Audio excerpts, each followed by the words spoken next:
ভাই কতদিন ধরে এবার কাজ করছো এখানে? অনেকদিন ধরেই করছে। অনেকদিন বলতে তা 4-5 বছর হবে। এখানে কি হতো এখানে? এখানে কারখানায় কাজ হতো। কি কারখানা? বাজি বাজি তৈরি হতো। আপনার মা কি করতেন? ভরাই করতেন। কি ভরাই? বাজি ভরাই করতেন। বাড়ি বাজি মশলা ভরাই করতেন। আজকে বাস্ট করে গেছে। কোনো লাইসেন্স মেনে হতো এখানে? না, সে লাইসেন্স মানে নেই। মালিক কে? কারা এই কাজ করতো? কখন বিশ্বাস দুজন কর্মচারী এখানে কাজ করতো? তার জন্য হবে। তখন আজ কাজ চলছিল? হ্যাঁ, তখন কাজ চলছে। স্থানীয় বাসিন্দারা কেউ বলছেন প্রশাসন সব জানে, কাকে বলবো, বলে কি হবে, আবার কেউ ভয়ে আতঙ্কে মুখই খুলতে চাইছেন না। এইখানে চকলেট তৈরি হতো। চকলেট বোমা। হ্যাঁ, আর আর কি হতো জানি না, এদিকে তো আমরা আসি না, বলতে পারবো না। এই আওয়াজ পেয়েছেন আজকে? হ্যাঁ, আওয়াজ পেয়েছি, কত জোরে আওয়াজ পেয়েছেন? অনেক জোরে আওয়াজ হয়েছে। আওয়াজ পেয়েই আমরা বুঝতে পারলাম যে আগুন ধরে গেছে। কটার সময় তখন তখন এই পৌনে দুটো কি দেখলেন এসে? এসে দেখলাম আগুন জ্বলছে, সব জল দিয়ে নেভাচ্ছে। এটাই কজন মারা গেছে? 4 জনকে নিয়ে যেতে দেখেছি। এই যে বাজি তৈরি হতো জানতেন? হ্যাঁ, সারা পাড়াই তো বাজি হয়। সারা পাড়াতে বাজি তৈরি হয়? তারা কতগুলো ঘর বাজি তৈরি করে এখন? বাজি ফ্যাক্টরি সামনে আছে, তারপরে পাড়ায় হতো। আপনাদের এখানে যে এত কারখানা, ভয় লাগে না? ভয় তো লাগেই, কি করব আমরা সাধারণত লোক, ভয় তো লাগেই। এখানে কি ঘরে ঘরে কারখানা আছে? অনেক আছে, অনেক আছে। এখানে আছে, গঙ্গার ধারে আছে, প্রচুর এখানে কারখানা আছে। তাহলে যে কোনো সময় বিপদ করতে পারে। হ্যাঁ, কেউ দেখে না? ঘটতে পারে। কে দেখবে, কে বলবে? প্রশাসনের নজর দেন? না, দেখেন না, পুলিশ দেখেন না?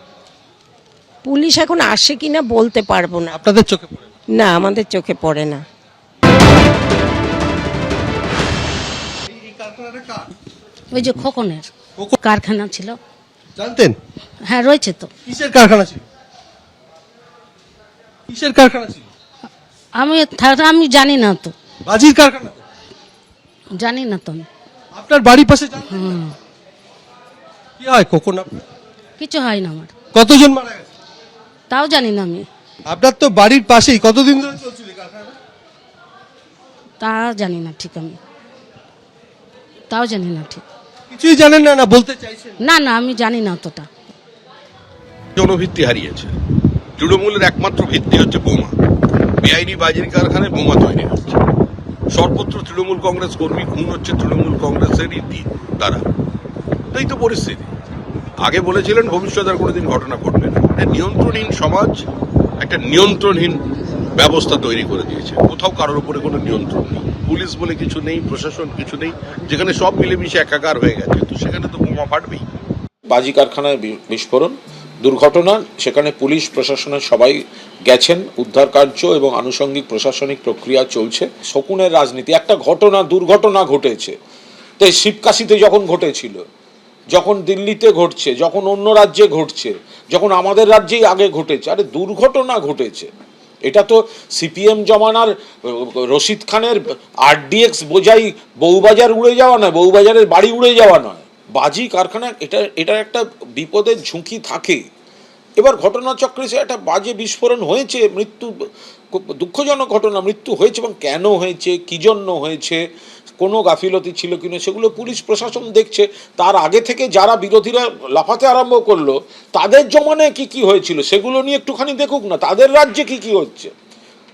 কদিন আগে বিজেপি শাসিত রাজ্যে দেখেছেন কতজন মারা গেছে, কতটা এলাকা জুড়ে এই বাজির বিস্ফোরণটা হয়েছে, চেন অফ বিস্ফোরণ হয়েছে পরপর, কতজন মারা গেছে। মৃত্যু কোনো জাস্টিফাই করার নয়, কিন্তু দুর্ঘটনা যদি ঘটে যায় সেটা পুলিশ প্রশাসন দেখছে।